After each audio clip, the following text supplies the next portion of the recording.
बोल श्यावर श्री रामचंद्र भगवान की जय। जो गुरु कथा मुझे जो कहूँ ठाकुर जिते से ताड़काबद्ध कले शिवधनु भांगिले अलिया पाषाण थिला तो नारी भी कले बहुत राज्य को आसिले अत्यंत आनंद उत्सव अयोध्या फाटी पड़ता किंतु सांगर नहीं कि जाइए किए गुरु विश्वामित्र ता पूर्व गुरु नथिले से आश्रम बड़ा अति बड़ा तत्व देते जाको हंस परमहंस बोली से सूत्र देते गुरु होते किए राम ठाकुर गुरु होती किए तापर विश्वामित्र कहले दशरथ मोर जी कर्तव्य था मुझे कली मत आश्रम को जावाई पड़े दशरथ पादू धरे ना गुरुदेव आउ कि दिन आप रामचंद्र दशरथ कहले कहीं रही मोर जी कर्तव्य तो करदेली आ संसार सहित मोर कि संपर्क ना तुम आनंद पुओ बो नहीं संसार कर से बहुत जो अनुरोध कले हसिले से कहले तुम या भावुच कि मो राजभोग खाई मुझे बंधन रही ना मत राजभोग बंधन करें कारण तुम ठार मुझे बड़ चक्रवर्ती राजा थी मोर भी अनेशत राणी थी सब त्याग कर सन्यासी ब्रह्मर्षि तेणु मुझे राज उस रहा मत भल लगुनि से राम ठाकुर आसी विकल पादु था कि गुरुदेव आपन तो जीवे किंतु मत एत बड़ भगवान कर दे कहीं कहले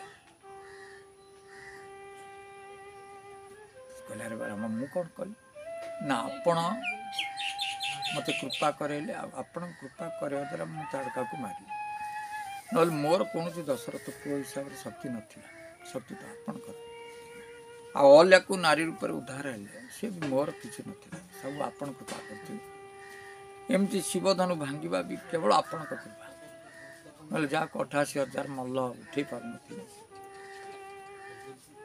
सामान्य बालक है 16 वर्ष पिला तो उठेली केमती केवल आपण कृपा आखि लुह पाद भिजी जाता है ठाकुर मुंड बाड़ी रही था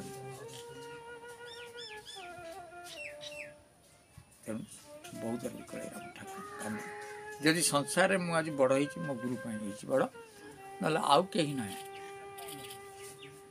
बहुत गुरु भी बुझेली तेणु गुरु कौन ठाकुर भी जानते संसार गुरु जदि हाथ मारदेव आउ संसार कहीं भगवान भी तार किसी करें से भागे गुरु होते ब्रह्म वास्तव ब्रह्मर्षि ब्रह्म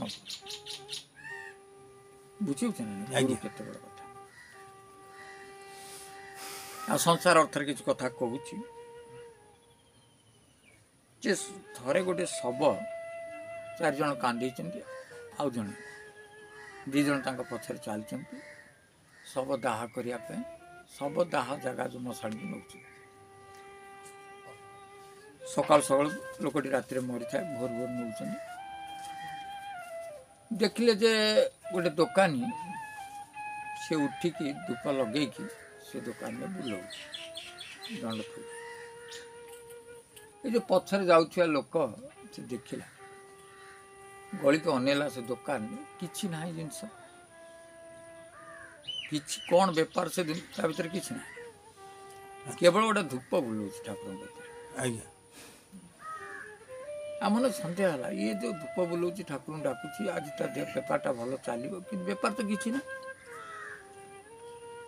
शव नेला बेला तो किसी कहनी शव दाह कर सारे शव दाह कर स्नान कर फेरिले सी समस्ते गले ये से दुकान भर पशिला पशा कह अरे बाबू आस आस कौन केते नब कहले कौन तो आप दुकान में किसी ना केते नेबी कौन ना तुम काठ केते दरकार कहले काठ ना मशाणी जिते शव पोड़ा हूँ से काठ बेपार मु आउ ये घर पछट पटे से काठ गधा हो घर भर किसी ना तेणु सका धूप दिए এইଥିପାଇଁ ଯେ ଆଜି ମଶାଣିକି ବହୁତ ଲୋକ ମରିବାକୁ ଆସନ୍ତୁ, ମରିବାକୁ ଆସିଲେ ମୋ ବେପାରଟା ଭଲ ହବ। ଚାଲିବ।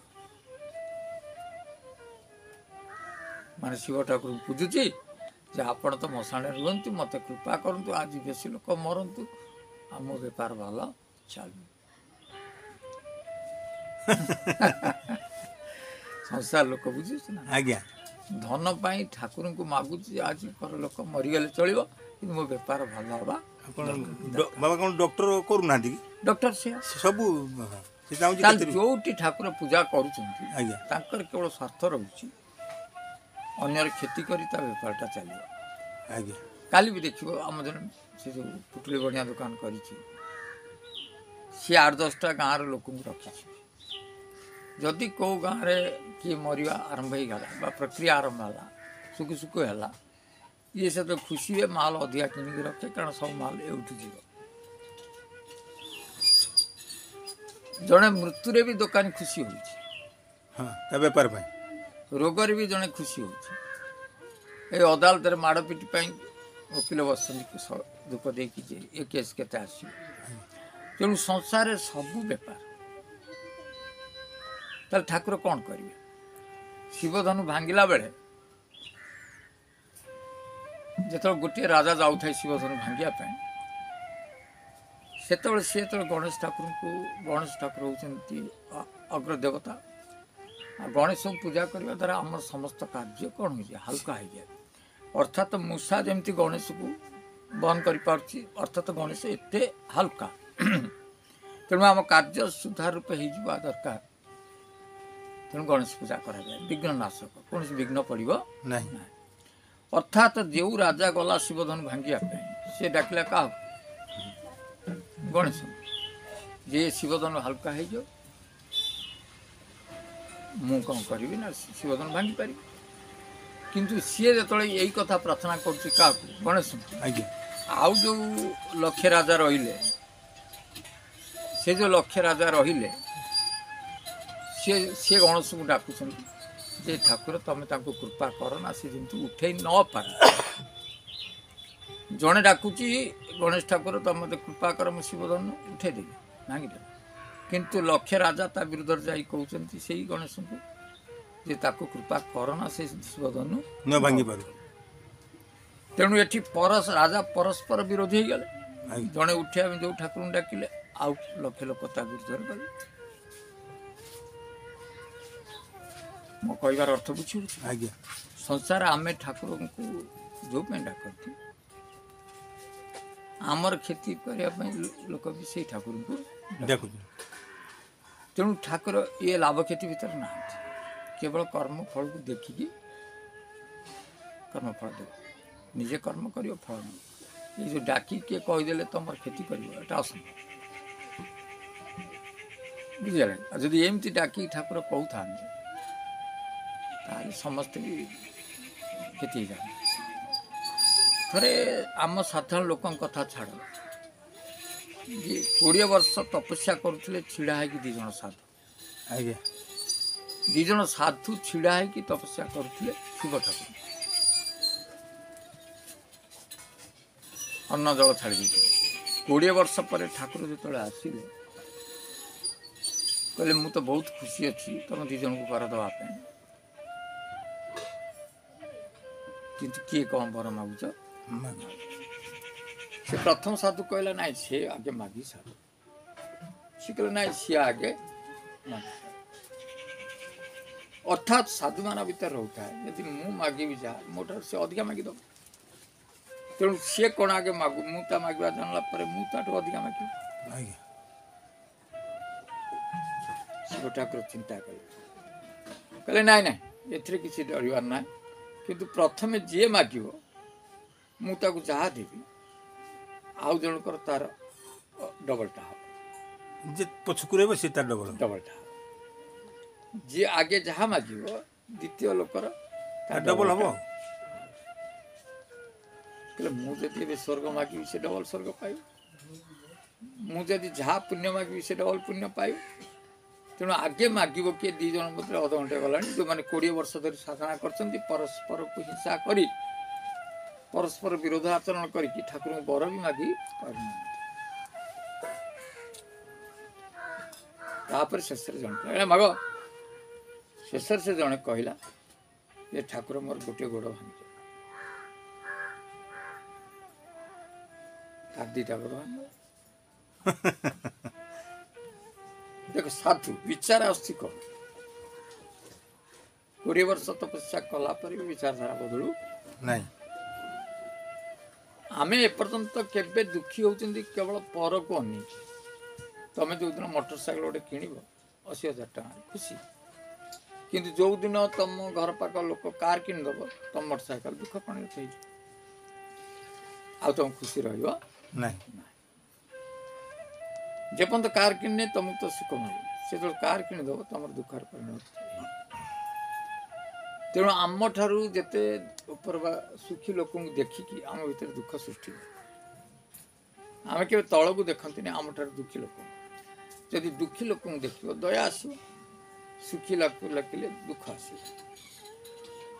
तुम ऊपर कौन सुखी लोक तुम देखार आवश्यक नहीं तुम तल को मुह कर तल को देख बहुत दुखी लोक पाई तुम ठार सुख आनंद दया भी आस आनंद भी आस तेणु सुख पाइबार गोटे भल पंथा पाईगल जे आम पर सुख को देखा माने ऊपर को अनेवा नहीं तल को तल को अनेवा बुझल आज्ञा थरे शुक्लकर्ण नाम जन ब्राह्मण थिले से गुरु दीक्षित थिले अत्यंत अतिथि परायण सातवां सममोहिमय जग देखा मोते सन्थ अधिक करी लेखा अर्थात साधु सन्त को भगवान ठारू आउरी अधिक परिमाण रे बड़ भावी तांकु आतिथ्य देवा दरकार अतिथि देव भव अतिथि होचन भगवान बा भगवान ठार बलि सी गोटे व्रत करथिला जीवन में जे प्रत्येक दिन अतिथि खोइले से परिवार लोक खाउथिले परिवार कहले ता स्त्री थिला सी थिला पुओ थिला बोहू थिला गोटे नाचुला नातुणी थिला एटा प्रतिदिन अतिथि सेवा कला प्रतिदिन अतिथि सेवा कला सब बेले अतिथि सेवा कला भगवान भले जिते अत्यधिक अतिथि सेवा कला अत्यधिक तुम गुरुपरायण हो गल धर्मपरायण है परीक्षा देवाई आस परीक्षाटा से समय आसे जो आम कौन जिनसर पूर्णता लाभ करने को जाऊँ जमी युधिष्ठिर को पूर्णता लाभ करने स्वर्ग को पादटा पकईदे स्वर्ग को पलैबे से परीक्षा कराला जे तमें जदि आसो आस किंतु तुम सहित जो कुकुर आई कुकुर आसीपर अर्थात तो जो 5 भाई भर 4 भाई गली पड़े द्रौपदी भी गली पड़ला गोटे कुकुर सहित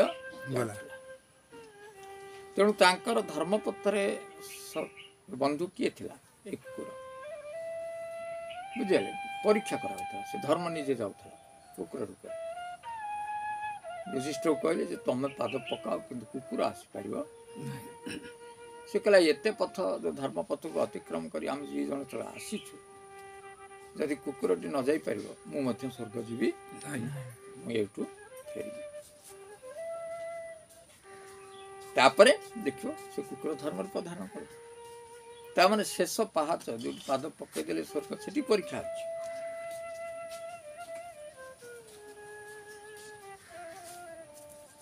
बुझीगला ना से शुक्लकर्ण जो अतिथि परायण हो गला दिने ठाकुर परीक्षा करने आसिले अतिथि रूप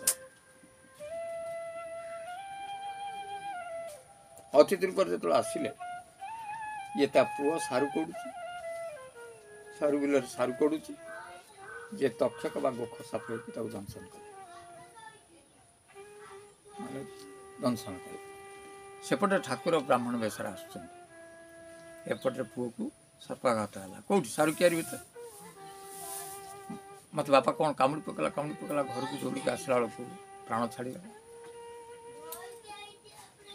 आखि नीलवर्ण हो गला बसई बाहर मरीगला एपटे डाकुंट शुक्लकर्ण मु अतिथि जन आसी ब्राह्मण मत खाइबा शुक्लकर्ण आपन शुभुनी कि मु जन अतिथि पुओ मरची एपटे भाई कांदीबा देलानी जे कई कांदन अरे कांदना लुह अतिथि छुड़ा भगवान पलैबे न माने स्त्री पार्टी लुगा पुरी रही था छुआ गुड़ा भी लुगा पुरी रही कई काम न था अतीत पलैबे कह गोटे हेंसा गोटे हेंसा आने पुओ पूरी गुड़े देला 2-4 घंटी बांधदेला कहला आपको घर कोणरे आउजी दे सब आउजी दे सब लुह पोषिदे बुझे आसी धन था गुरुदेव जी विप्र बेसर जा ब्राह्मण अतिथि रूप आसन देले पाद धोईदेले अतिथि महाशय कहते आज आप कौन प्रसाद करेंगे अरे मु तो बहुत दूर आसी तो मत चिन्ह न केवल तुम ना शुणिक आसी तुम एत अतिथि सेवा कर अतिथि सेवा कर मोर आज भारी इच्छा अच्छे आमिष खाए मत आज माछ रांधिकी दिया कि ना आज्ञा देव सब सांगे सांगे से गले माछ भी आने 2 किलो कि बड़ माछ बो को देले बो रांधिला ता स्त्री मत साहय कला सब जो तरकारी सब प्रस्तुत हो गला आसन देले से मना कले कहला अरे बाबा गोटे आसन कहीं पकाऊ तो मत विष भी रांधि दे पार्थ तुम परिवार किए ना मु मो स्त्री मो पुओ मो बो मो नाती कहले समस्त आसन पकाओ घर गले कहले अरे पुओ तो मरिक शोची अतिथि कहले आम सहित आइंस खाइबा पड़े केमी खाइ अतिथि न खाइबे ये भी बड़ा विपद हवा घर को तेणु पड़े आसन पकेले से बुझे बापर गोटे मार गोटे स्त्री गोटे छुआ कहले तो बड़ पुओ तार पकड़ ना पकेले पत्र दिया भात भी दिगला सब तरकारी दिगला माछ भी दिया बुझे कहले खाओ कहले रे तो बड़ पुओ तो ना बड़ पुओ तो आसीनी खाइबा कि बड़ पुओ ना पचरा आसी खाइबा कहले मुझे खाइबी बड़ पुओ न आसले केमती खाइबा आमको जड़े ना परिवार आम खाईदबा ना अपेक्षा करवा कौन असुविधा है मु आउ अधघंटे रही कौन अच्छी कौन ये तो बिल बाड़ी जाई तो विदेश करूनी ये तू आसो आ कौन असुविधा बस से आसु खाइबा से तो माँ कर लुआ ठकटा गली पड़ा बापर भी लुआ ठकटा स्त्री लुआ ठकटा 3 जन पादर पड़गले कहे प्रभु क्षमा कर सी आउ ना सर्पाघात मरी जाए आम सेपटे गोटे सर गुरेकी रखी ठाकुर लगे अरे एते अज्ञानी तू अतिथि सेवा कर मृत शरीर को घर रखी मत अतिथि सेवा कर अतिथि परायण हो तो बोले तो अज्ञानी कहीं ना ना प्रभु एमती कहते ना अतिथि बड़ पु मरीगल तो मरीगल कौन है ये सर तो आज जाता काली जीव कि आपन फेरीगले आम भारी कष्ट हो जीवन सारा आज तो कहीं मुझे फेर ठाकुर चिंता करे तो पुओ ना कौन ना गोविंद हाँ डाक गोविंद आसबनी कौन गोटा कथा डाक डाक गोविंद सब डाकला गोविंद तो बापा डाक बो डाक अरे गोविंद सेपटे हेंस गुरा कौच बापा तू आस मत फिटौनु मुझे हेंस भितर पड़ी बोल सियावर श्रीराम भगवान की बापा आस मत हेंस भितर पड़ी मत खोला दौड़ी पड़े किए बापा माँ स्त्री छुआ सब दौड़ी गले सब हेंस खोल पुअर किसी है कुंडे पकड़े पुओ चीज किसी चल चल एपटे आसी देखला ना ठाकुर अच्छा ठाकुर भी हुए कि चिंता कर कांदिला लाभ कौन पाइल ये जो कथा मत ठाकुर दे गले कौन पाइल माने मिछ माया धाई गली मिछ माया धाई गली अपूर्व संपद हरैली ये मिछ माया मु तो दौड़ी पलैली पुओ किंतु अपूर्व संपद टाक हरैली ठाकुर पड़े बुझी ना ठाकुर शून्यवाणी कहले नाई नाई शुक्ल कर्ण मु तुम अतिथि परायण टाक केवल देखुली किंतु आज वर दौची तुम बोली कहीं भी अतिथि परायण हो पार ना तुम परिवार अंतरे भी तुम बगुंडपुर ସେଠି ପଚାରିଥିଲେ ଠାକୁର କହିଲେ ଏଭଳିଆ ଘଟଣା ତ ତମେ ଘଟଉଛ, ପୁଅ ମରିଛି, ତୁ ବାପ ଆଇଁଷ ଖାଇବାକୁ ଯାଉଛି। କହିଲେ ପ୍ରଭୁ ଏତିକି ବିଚାର କର, ଏ ସଂସାର ଏମିତି ଗୋଟେ ସ୍ରୋତ, ସମସ୍ତେ ସ୍ରୋତରେ ଯିବା ପାଇଁ ମରିବାକୁ ପଡ଼ିବ। ମନେକର ଜଣେ କୁମାର ହାଣ୍ଡି ଗଢ଼ୁଛି, ଯଦି ସବୁ ହାଣ୍ଡିଟା ଯଦି ଭଲ ରହନ୍ତା, କେବେ ବି କୁମାର ହାଣ୍ଡି ଗଢ଼ିଲା ବେଳେ ପୋଡ଼ିଲା ବେଳେ କିଛି ହାଣ୍ଡି ଭାଙ୍ଗିବ ହିଁ ଭାଙ୍ଗିବ। ତେଣୁ ଏଠି ମୁଁ କୁମାର ସିନା ହାଣ୍ଡିଟା ଗଢ଼ି ଦେଇଥିଲି, କିନ୍ତୁ କେତେଟା ଯେ ତା ଦେହରୁ ଉତରିବ ସେଇଟା ତ କୁମାର କହିପାରିବନି। ତାର ସେଠି ଗୋଟେ ପଳେଇଲା ପୁଅ। ମାଆକୁ ପଚାରିଥିଲେ, ମା ବି ସେୟା କହିଥିଲା। ଗୋଟେ ଆମ୍ବ ଗଛରେ ଯଦି ବଉଳ ଧରିଛି, ଆମେ କେବେ ଆଶା କରିବାନି ଯେ ସବୁ ବଉଳ ଆମ୍ବରେ ପରିଣତ ହେବ। କିଛି ବି ରହିବ, କିଛି ବି ଝଡ଼ିଯିବ। ତେଣୁ ତା ବେଳ ଆସେ ଝଡ଼ିଯାଇ। ସ୍ତ୍ରୀ ପଚାରିଲା, ଆରେ ସେମାନେ ଖାଇଲେ ଖାଇଲେ, ତୁ ସ୍ତ୍ରୀ, ତୋର ସେ ଇହ କାଳ ପରକାଳ ଦେବତା, ତୁ ତା ପାଇଁ ଆଇଁଷ ଖାଇବାକୁ ବସିଥିଲୁ। ସିଏ ବି କହିଥିଲେ, କହିଲା ପ୍ରଭୁ ଏତିକି ମନେ ରଖ, ଆମେ ଦୁଇଟା କାଠି ନଦୀ ସ୍ରୋତରେ ଭାସି ଯାଉଛୁ, ଦୁଇ ଜଣ ଲାଗି ଲାଗି ଭାସୁଛୁ। ଏମିତି ଗୋଟେ ସ୍ରୋତ ଆସିଲା, ମୁଁ ଗୋଟେ ସୁଆଡ଼େ ପଳେଇଲି, ସିଏ ଗୋଟେ ସୁଅରେ ପଳେଇଲେ। ସିଏ ଯାଇ ଗୋଟେ କଣ୍ଟା ବୁଧରେ ଲାଗିଗଲେ, ମୁଁ କିନ୍ତୁ ଭାସି ଭାସିକି ଯାଉଛି। ତେଣୁ ଯିଏ କଣ୍ଟା ବୁଧରେ ଲାଗିଗଲା, ତା ଲାଗି କ'ଣ ଇଏ କାଠି ଅପେକ୍ଷା କରୁଛି? ସେ ତା ଜାଗାରେ ଫେରିଯିବ। ଯେତେବେଳେ ପୁଣି ସମୟ ଆସିବ, ଏ କାଠି ପୁଣି କଣ୍ଟା ବୁଧରୁ ବାହାରିଯିବ, ସିଏ ବି ସ୍ରୋତରେ ଚାଲିଯିବ ସାଗର ଆଡ଼କୁ। ତେଣୁ ଆଜି ମୋ ସ୍ୱାମୀ ଆଜି ଭାସି ଯାଉଛନ୍ତି ବା ମୃତ୍ୟୁରେ ପଡ଼ିଛନ୍ତି, କାଲି ମୁଁ ଯିବି। ତେଣୁ ମୁଁ ଏଥିରେ ଅତୀତ ପରାୟଣରେ କାହିଁକି? ତେଣୁ ଏଭଳି ଭାବରେ ଅତୀତ ପରାୟଣ ସେମାନେ ସବୁ ଥିଲେ। ବୁଝିହେଉଛି ନା? ତେଣୁ ସବୁବେଳେ ଗୁରୁ କଲେ ବି, ଧର୍ମ ଆଚରଣ କଲେ ବି, ଦେଖିବ ପରୀକ୍ଷା ଆସେ।